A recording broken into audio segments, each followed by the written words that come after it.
উচ্চ শব্দে ডাকতে ডাকতে বাথরুম থেকে অর্ধভেজা শরীরে বেরিয়ে এলো কুয়াশা। কারণ সে শ্যাম্পু করতে গিয়ে তার শ্যাম্পুর বোতল না পেয়ে মেজাজ তার সপ্তম আসমানে। গত সপ্তাহে শ্যাম্পু কিনেছে সে, তার দিব্যি মনে আছে। আর এখন সেই শ্যাম্পুর বোতল নেই। এটা যে কে নিতে পারে তা বেশ ভালো করে জানা আছে তার। কুয়াশার আম্মু আজমিরা বেগম মেজাজ দ্বিগুণ চড়িয়ে রান্নাঘর থেকে খুন্তা হাতে করে বেরিয়ে এলেন। এসে সিঁড়ি বেয়ে উপরে উঠতে লাগলেন। দুই যা মানা করা সত্ত্বেও থামলেন না। এর মাঝে কুয়াশা আবারও ডাকতে লাগলো, আম্মু আমার শ্যাম্পুর বোতল নিয়েছে কে? তার বলার মাঝে আজমিরা বেগম মেয়ের দিকে তেড়ে এলেন। রাগের সাথে বললেন, এই, তোকে এভাবে চেঁচাতে মানা করিনি আমি? এভাবে গলা উঁচু করে কথা বলতে বারণ করেছি কিনা বল? বলতে বলতে মেয়েকে মারতে যাচ্ছেন। এর মাঝে সেখানে তুষার ছুটে এলো। এসে ছোট আম্মুকে আটকালো, জিজ্ঞাসা করলো, কি হয়েছে? ছোট আম্মুকে কেন মারছে? তুই দেখছিস না কিভাবে ষাঁড়ের মতো চেঁচাচ্ছে? মেয়ে মানুষের গলা এত জোর কেন হবে? সব সময় চেঁচাবে, ফাজিল কোথাকার। কিন্তু চেঁচাচ্ছে কি নিয়ে? এই বলে সে কুয়াশার দিকে তাকালো। তুষার আদুরি কণ্ঠে বলল, কুসু, কি হয়েছে আমাকে বল। তুষারের কথা শুনে সে ঠোঁট ভেঙে কেঁদে দিল। নালিশ করলো ভাইয়ার কাছে, বলল, আমার নতুন শ্যাম্পুর বোতল নিয়ে গেছে ওই বুনল। আমি গত সপ্তাহে কিনেছি মাত্র। এখন শ্যাম্পু করতে গিয়ে পাচ্ছি না। আমি কি দিয়ে শ্যাম্পু করব এখন? তুষার বোনের কাছে এসে সান্ত্বনা দিতে দিতে বলল, আচ্ছা কাঁদিস না, আমি বকে দিব। আর এখন আমার বা তোর ভাবির শ্যাম্পু নিয়ে শ্যাম্পু করে নে, আমি বিকালে তোকে এনে দিব। না, তুমি ওকে আমার সামনে মারবে, তবেই আমি শান্তি পাবো। আচ্ছা মা, রব, যা এখন গোসল করে নে, আমি তোর ভাবিকে দিয়ে শ্যাম্পু পাঠিয়ে দিচ্ছি। কুয়াশা সম্মতি দিয়ে বাথরুমে যেতে যেতে বলল, এই তোমার ছোট আম্মুকে নিয়ে যাও তো। এই মন্ডলের মেয়ে আমাকে শুধু মারে। আমার স্যার বললো আমার দোষ খোঁজে সব সময়। ডাকবো না আমি তাকে আম্মু বলে। বলতে বলতেই ধারাম করে দরজা বন্ধ করলো বাথরুমের। আজমিরা বেগম কটমট নজরে তাকিয়ে আছে আর তুষার হাসছে মিটমিট করে। কুয়াশা এই বাড়ির একমাত্র মেয়ে। পুরো নাম কুহেলিকা কুয়াশা। বাবা নেই, 6 বছর আগে অ্যাক্সিডেন্ট করে গত হয়েছেন। সবাই এর জন্য আরও আদর করে। এই বাড়ির ছোট ছেলের মেয়ে কুয়াশা। এই বাড়ির নাম মালিথা ভিলা। কুয়াশার বাবার নাম ছিল জাহিন মালিথা। বড় চাচ্চু জাকির মালিথার, মেজ চাচ্চু জাহিদ মালিথা। জাকির মালিথার 2 ছেলে, জাহিদ মালিথারও 2 ছেলে, আর জাহিন মালিথার 1 মেয়ে 1 ছেলে। কুয়াশার দাদুরও কোনো মেয়ে ছিল না, 3টাই ছেলে। বলতে গেলে মেয়েই নেই এই বংশে। এই জন্যে ছোট ভাইয়ের একমাত্র মেয়েকে সবাই চোখের মণি করে রাখে। এই জন্যে অতিরিক্ত জেদও বটে। আদরে আদরে বাদর হয়েছে আর কি। এদিকে দুপুরে বাইরে থেকে এসে আরামে ঘুমোচ্ছে কুয়াশার ভাষায় যাকে বলে বুনো ওল। তার নাম শিশির মালিথা। ল নিয়ে পড়াশোনা করছে সে। আজ শুক্রবারে ক্যাম্পাস বন্ধ থাকায় আরামে ঘুমোচ্ছে। ঘুমের মাঝে শরীরের উপর কিছু পড়ছে সে অনুভব করছে, কিন্তু ঘুমের ঘোরে সেটা ঠাউর করতে পারছে না ঠিক কী পড়ছে। আস্তে আস্তে শরীর থেকে উপরে উঠতে উঠতে মুখের উপর আসছে। যখন মুখের উপর পড়া শুরু করলো তখন সে ধরফর করে এক লাফে উঠে বসলো। সে উপর হয়ে ঘুমাচ্ছিল, তার আরামের ঘুম হারাম। উঠে মাথা এপাশ ওপাশ ঝাঁকিয়ে বুঝতে পারল পানি। পানির উৎস খুঁজতে সামনে তাকালো, দেখলো 1 জগ পানি পুরোটাই ওর গায়ের উপর ঢেলে দিয়েছে কুয়াশা। বিছানা সহ সে ভিজে জুবুথুবু। মেজাজ সপ্ত আসমানে পৌঁছে গেল। শরীরের সম্পূর্ণ রাগ নিয়ে রাম ধমক দিয়ে উঠল। এই কুয়াশার বাচ্চা!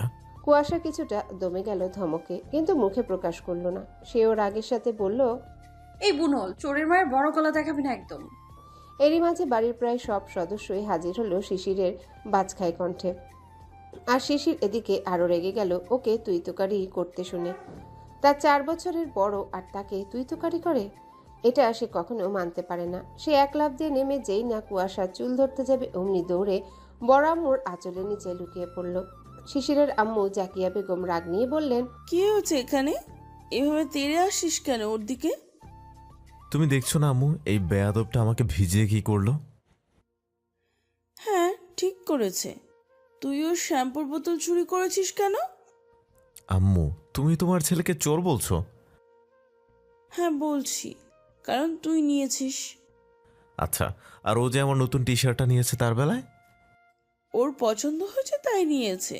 শিশির মুখটা অসহায় করে দাঁড়িয়ে রইল। সে আর কি বলবে মাকে। ওর এমন লুক দেখে সেখানে থাকা তুষারের বউ বৃষ্টি আর কুয়াশা জোরে শব্দ করে হেসে দিল। শিশির মৃদু রাগ নিয়ে বলল, ভাবি, দেবরজি, তোমার অবস্থা দেখে আমার ভীষণ হাসি পাচ্ছে। দাঁড়াও, আগে একটু হেসে নি।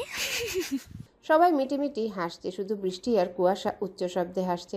সে রাগ নিয়ে কটমট করতে করতে কুয়াশাকে উদ্দেশ্য করে বলল, আসছি আমি, তারপর তোর ক্লাস নিচ্ছি। কুয়াশা শাড়ির আঁচলের মাঝে থেকেই মুখ ভ্যাংচালো। আজমিরা বেগম এখানে থাকলে কুয়াশার খবর করে ছাড়ত, নেই বলে সাহসটা পেল। কুয়াশার ছোট ভাই হিমেল বলল, বুবু, ভাইকে এমন ভিজালে কেন? বেশ করেছি, দূর হয় এখান থেকে ভাইকে চামচি। বলে মুখ ঝামটালো। কুয়াশার মেজ আম্বু আম্বিয়া কুয়াশার কান চেপে ধরে বললেন, খুব পাজি হচ্ছিস দিন দিন দুটো। মেজো আম্মু, তোমাদের ছেলে দিন দিন চোর হচ্ছে। হেসে ফেলল সবাই। জাকিয়া বেগম বললেন, আজ আর এই মুখো হোস না। জিন্দিগিতেও না। এরা দুটো এরকমই প্রায় সারা রাত একে অন্যকে নাজেহাল করতেই থাকে।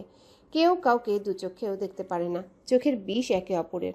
সম্পর্কে যে তারা চাচাতো ভাই বোন সেটা মানে না।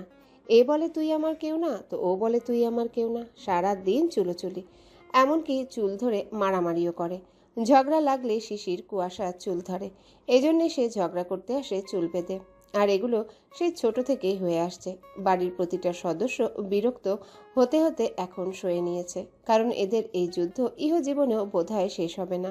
সেই জন্যে বাড়িতে সবাই ওদের নাম দিয়েছে বুনো ওল আর বাঘা তেঁতুল। কেউ কারো থেকে কম না, দুজনেই সমান তালে চলে। কেউ কাউকে সহ্য করতে পারে না, পারে না মানে একদমই পারে না, মানে যাচ্ছে তা একটা অবস্থা। শত্রুরাও বোধহয় এমন করে না। শিশির কুয়াশাকে সহ্য করতে না পারার কারণ হচ্ছে এ বাড়িতে সকলের কাছে সে অতিরিক্ত আদরের, আর তার জিনিস সবসময় ভাগ বসায় বলে। সেটাও একদম ছোট থেকে।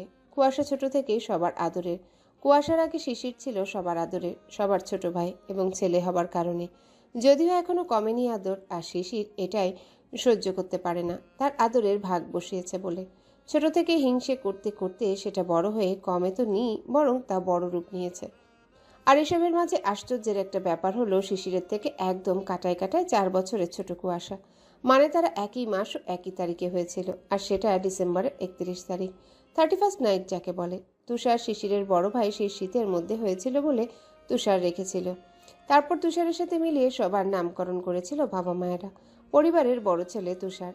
যাই হোক, শিশির কুয়াশার শুধু জন্ম তারিখ মাসেরই মিল নেই, প্রায় সব কিছুতেই মিল আছে। যেমন খাবার, রং, জায়গা, এমন প্রায় জিনিস।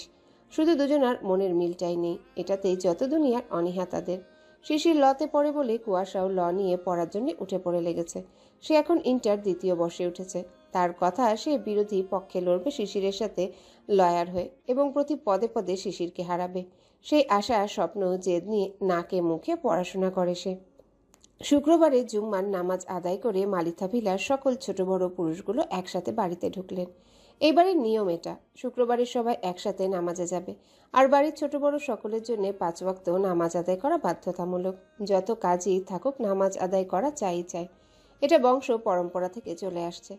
বাড়িতে ঢুকে শিশির আর হিমেল বাদে একে একে সবাই কুয়াশা আর বৃষ্টিকে ডাকতে লাগলো, কারণ আজ মসজিদে জিলাপি দিয়েছে, যেটা কুয়াশার ভীষণ প্রিয়। গরম গরম জিলাপি তার ভীষণ প্রিয়, আর মসজিদ থেকে দিলে সেটা সে আনন্দের সাথে লাফিয়ে লাফিয়ে খায়। তার ভাষ্যমতে বাজারের দোকানে জিলাপির থেকে মসজিদে চিনি দেওয়া জিলাপি স্বাদ বেশি থাকে এবং সাথে আনন্দও মেশানো থাকে। বাড়ির প্রত্যেকে ওর এরকম ছোট ছোট পাগলামোগুলোতে বেশ আনন্দ নিয়ে সায় দেয়। আগে চাচ্চুরা ভাইরা ওকে ডাকতো, বৃষ্টি আসার পর থেকে বৃষ্টিকে সহ ডাকে। বৃষ্টির এই বাড়িতে আসা 6 মাসের মতো হচ্ছে। তুষারের বিয়ে 1.5 বছর পড়িয়ে রেখেছিল। 6 মাস আগে ধুমধামে উঠানো হয়েছে তাদের প্রেমের বিয়ে। মেজো চাচ্চু অর্থাৎ জাহিদ, মালিতার বড় ছেলে তুহিন কুয়াশাকে জোরে জোরে ডেকে বলছে, কুহেলি, এই কুহেলি, এই দেখো গরম গরম জিলাপি এনেছি। এই বাড়িতে 3টে মানুষ কুয়াশাকে কুহেলি ডাকে। এক ওর বাবা ডাকতো, বাকি 2 জন ওর বড় চাচ্চু এবং তুহিন। তুহিনের কথা শুনে শিশির হিংসুটে নজরে চোখ মুখ কুচকিয়ে তাকিয়ে থেকে জিলাপি খেতে খেতে বিড়বিড় করে বলল, ঠং দেখলে আর বাঁচি না, গোবর ঠাসাকে নিয়ে আবার যত সব আদিক্ষেতা। কথাগুলো আস্তে বিড়বিড় করে বললেও পাশে থাকা হিমেল শুনে নিল। হিমেলও জিলাপি খেতে খেতে বলল, ভাই কথাটা মন্দ বলো নেই। এই একটা শিশিরের দিকে থাকে সব সময়। কুয়াশার ভাষায় যাকে বলে ভাইকি চামচি। হিমেলের কথা শুনে শিশির হিমেলের কাঁধ জড়িয়ে ধরে বলল, এই না হলে আমার ভাই